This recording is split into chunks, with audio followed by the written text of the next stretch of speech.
طفنا وصلينا. لبيك اللهم لبيك، لبيك لا شريك لك لبيك، إن الحمد والنعمة لك والملك لا شريك لك. لبيك اللهم لبيك، لبيك لا شريك لك لبيك، إن الحمد والنعمة لك والملك لا شريك لك.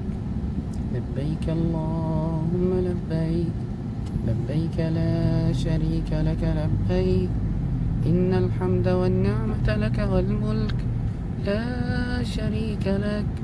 لبيك اللهم لبيك، لبيك لا شريك لك لبيك، إن الحمد والنعمة لك والملك لا شريك لك. العمرة إن شاء الله بنبدأ نروح الميقات وبنغتسل في الميقات وبنلبس الإحرام بالطريقة المعروفة. وبعد ما بنلبس الإحرام بنخرج ونقول لبيك اللهم عمرة عن، وتحدد اسم الشخص اللي انت تعمل له العمرة. لبيك اللهم عمرة عن فلان فتقبلها مني، فإن حبسني حابس فمحلي حيث حبستني. ثم تصلي ركعتين في المكان اللي هو الميقات اللي انت بتحرم منه، تصلي ركعتين لله وبتتوجه إلى الكعبة لأداء الفرائض. أول ما بتوصل الحرم المكي، أول حاجة وانت داخل الحرم بتقول دعاء المسجد، دعاء دخول المسجد. بتخش برجلك اليمين وتقول بسم الله الحمد لله والصلاة والسلام على رسول الله، اللهم اغفر لي ذنوبي وافتح لي أبواب رحمتك، أعوذ بالله العظيم وبسلطانه القديم وبوجهه الكريم من الشيطان الرجيم. بعد كده بتدخل الحرم، تتجه للكعبة عند الحجر. بتبدأ من الحجر، تخلي الحجر على ايدك الشمال اليسار، وبتكشف كتفك اليمين، تكشف كتفك اليمين بس والشمال متغطي. وبتبدأ تقول الله أكبر، تشاور على الحرم بإيدك وتقول الله أكبر، لأنه طبعا يبقى صعب عليك إن أنت توصل له. وبتبدأ الطواف حول الكعبة 7 أشواط. قبل ما الشوط بتبدأ من الحجر وبتنتهي تاني عند الحجر. الركن اللي قبل الحجر تقريبا بيسموه الركن اليماني. بتدعو ربنا سبحانه وتعالى بدعاء ليلة القدر، اللهم إنك عفو تحب العفو فاعف عنا، اللهم إنا نسألك خير الدنيا وخير الآخرة. وانت طول ما انت بتطوف بالكعبة بتدعو بما شاء الله لك وبما يتيسر عليك بإخلاص. إن استطعت أن تلمس الكعبة فالمسها، وإن استطعت أن تلمس الحجر فالمسه، ولكن الحجر بيكون فيه تداحم شديد جدا جدا جدا، يكاد في بعض الناس بتتقاتل عليه. فيفضل بلاش، يعني حاول ما تدخلش نفسك في وسط في وسط الزحام دوت.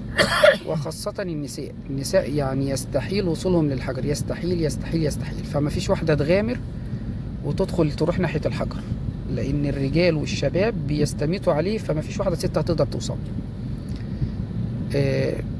بتلف الطواف 7 مرات، أو بتبدأ اللفة من عند الحجر وبترجع تاني للحجر.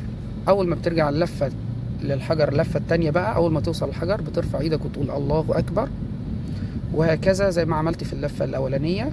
تلف 7 أشواط أو 7 لفات.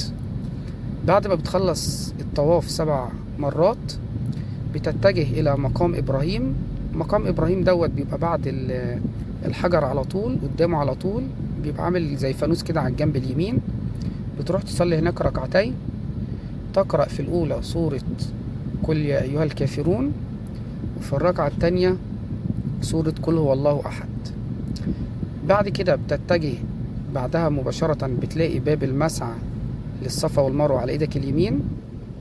يعني لو قدمت كده 20 خطوة ولا حاجة هتلاقي الباب على ايدك اليمين. هتدخل، هتدنك ماشي مع اتجاه الناس اللي ماشية، لما هيطلعك لفوق للدور العلوي اللي هو المكان بتاع الطواف. بتبدأ أول ما بتدخل المكان تتجه للجنب اليمين، في آخر الطرقة اليمين اللي انت دخلتها آخرها خالص دوت بيكون البداية من عند مين؟ من عند الصفا. بتبدأ الطواف من عند الصفا. وانت بتطوف بتدعو لا إله إلا الله وحده لا شريك له، له الملك وله الحمد وهو على كل شيء قدير. لا إله إلا الله وحده أنجز وعده وصدق وعده ونصر عبده وأعز جنده وهزم الأحزاب وحده.